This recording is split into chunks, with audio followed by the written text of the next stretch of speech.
kasi mas makakontrol mo yung kung gaano mo katapang yung gusto yung tea. So may ganun kang mix. Yes. Although may advantage naman din yung concentrate. Masarap na rin siya. Alright. Next po, question po. Thank you po. Ayan. So kanina, meron na tayong frogs. Meron tayong milk tea. Ang sunod ay coffee. Yes. Gising na gising! Ayan. Para magising na talaga sila. Tama. Okay, so ready na tayo for the third recipe. Magagawa ko siya kasi paborito ko caramel. Yes. Wala tayo sa latte, ha? Wala sa latte. Chef? Yeah. So for our final beverage recipe for today, yan, since saktong-sakto alas 2 na, naantok na ang mga people. Magkano tayo? Pakape naman tayo. Ito na yung pakape. Ito na yung pakape.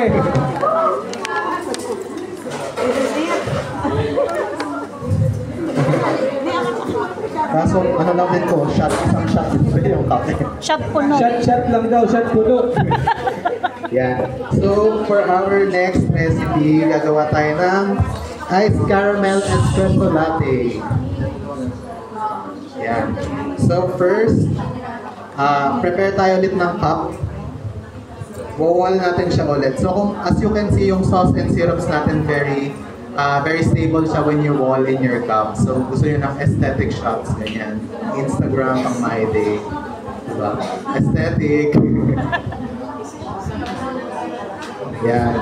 So, lagay lang tayo ng caramel syrup sa wall ng ating cup. Ganun lang pala, no? Oo. And then, lagay tayo ng ice. So, 1 scoop of ice lang din. Lagyan natin siya ng 140 grams. Again, no, we have also available chocolate and caramel sauce. Para in case mo na gusto yung matry yung sauce namin, meron din kaming caramel sauce para dyan. Yes. Parang pwede mo naman siyang i-substitute 1:1 pa rin.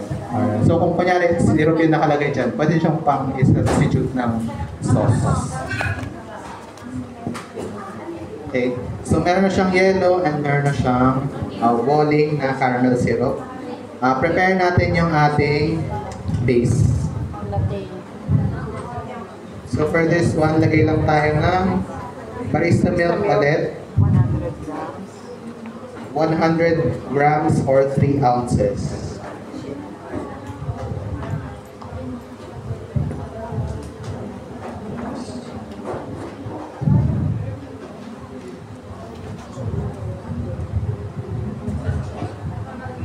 Chef, nagtatanong sila kung pwede daw po bang ibang milk yung gamitin.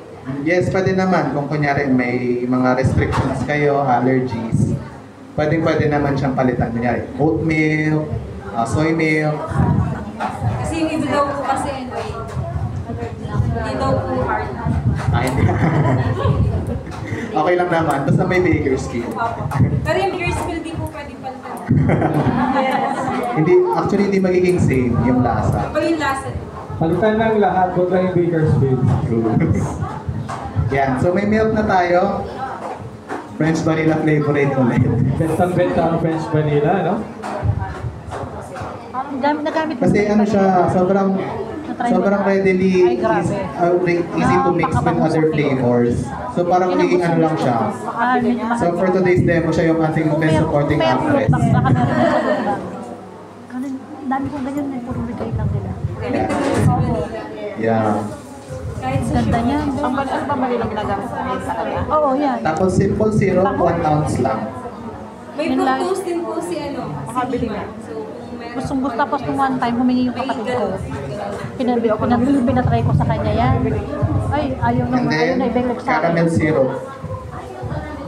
So naglagay tayo ng caramel syrup as walling. Naglagay din tayo sa actual base. Meron para na sa eco bag. Meron sa Mas eco bag. caramel talaga siya. Yeah. So mga 18 grams of caramel syrup. And then, dissolve lang natin. May magpapakita pala ako sa'yo. Ito pala, magpapakita ako sa'yo. So makikita nyo medyo Sige, nag-change gawin na yung na, color niya. gawin na. Medyo light brown. Tan. Nasa ba yun? Teka lang. Tapos, set aside muna natin to. So, hindi siya magiging espresso without coffee. So, for this recipe, para lang din mas feasible, lalo sa mga starting owners or starting business, gusto mag-business ng coffee shop or drinks and beverage. Ginamit ko lang dito instant. So, coffee granules. So, medyo nag-invest na ako dito yung medyo high-end na granules yung ginamit ko. Para mas strong yung coffee, mas maganda rin yung profile. Although, if meron kayong espresso machine, pwede siyang i-substitute with 1 shot of espresso. Chef, paano yung kaping barako? Pwede rin naman. Mas okay yun. Paano siya pag kurita? Pwede na Nescafe. Pwede na rin. Pwede naman din. Depende po sa kaping barako. Pero yung kay chef kasi, baka daw po siya pwede niya sabihin yung ginagawa. Yung brand, pwede ba natin sabihin? Pwede ba? Hindi, actually wala naman tayo niyan eh. Kasi may coffee pa din tayo. Oo. So ito ang ginamit ko, Nescafe Gold na granules. Granules. Oo. Sabi ni Ma'am Purita daw. Sabi yung may takip na daw. Hindi mami, yung ginagamit ko yung stick lang eh, yung kape. Actually, pwede naman yun. Basta Tama daw yung yung stick, wag lang yung 3-in-1, ma'am ha? basta wag siya mag-in-1. Tapos nalagyan mo siya ng mocha Ah, okay. May mocha. Ito, be. vanilla. Ibang gahol na ako So sa lagyan oras lang natin mamaya. siya na...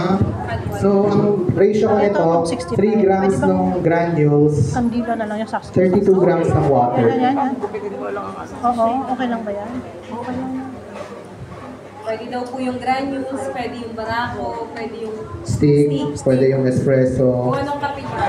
Basta may baker's feel. Basta may baker's feel. So hindi mawawala yung vanilla. Tsaka yung caramel. Yung vanilla. Actually, pwede nyo nga siyang ihalo dun sa syrup nyo eh, para makagawa kayo ng vanilla syrup. Siya mocha, pero pwede din sila maglagay. Pwede rin. Mas parang mas kaping-kape, lagyan nyo ng mocha. Ito namang recipes natin, pwede siyang i-substitute with other baker's field products. So, yun naman kagandahan ng ating baker's field. Since malawak din yung flavor Ganda ng options kutsara. natin. Parang sarap. Malalaro natin talaga siya and may explore para medyo unique yung ating business, no? Bilangaw. Oh. Yan. So, ito na yung ating DIY espresso with using granules. Although you can use espresso rin naman if kaya. So, yan. Lagay na natin yung prepared natin na milk, caramel milk.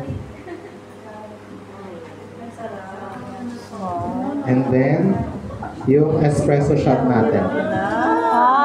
Wow, yan. Lalo ka magigising. Diba? Gising na. Yan. So, ang ating pangatlong drink, iced caramel espresso latte. Yan, palapakan natin si Chef. In 1 hour or 30 minutes lang, Chef, no? In 30 minutes, meron na tayong tatlong drinks. Yung chef namin ginawa yung barista. So we're distributing the samples po para dun sa ating isang shot ng ating latte. Ito na nga, thank you po. Shot Rice, na po. caramel, espresso, latte. Yeah, shot po mo. May kick siya. Pagkaya talaga, Chef, no? Pag sinabing latte na yung medyo social. Latte.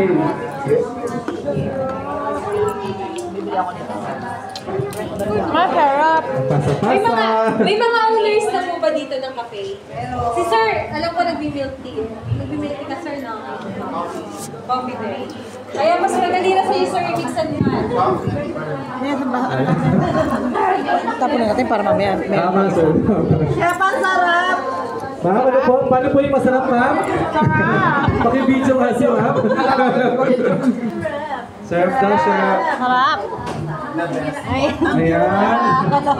Thank you po. Kailan ko kasi na yung laman eh.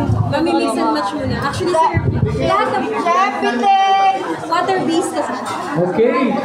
So, we're done with the 3 recipes po na puro drinks para ngayon. Chef, So, wala kang mamaya, toasting noon. ayan, may question daw. Costing. Opo. So for this one naman, 31. Opo. Ano lang siya, yung mismong ingredient sa. Ayan. Ay, okay. Sige, question po, question. Ma'am, question. May sobra pa daw ba? Siya may sobra pa daw ba? Sabi ni ma'am. Yes, ma'am. Yung costing po, ma'am? 31 pesos. 31 pesos siya. 31. 31 ma'am. 12 ounce po. Napicturean ko na ba? Any more questions po? Ayan. So, magpe-prepare lang si Chef for the next recipe. Mag-prepare ulit kami ng video for the fourth recipe natin. Alright? Thank you po, Chef. Thank you po. Ate Red!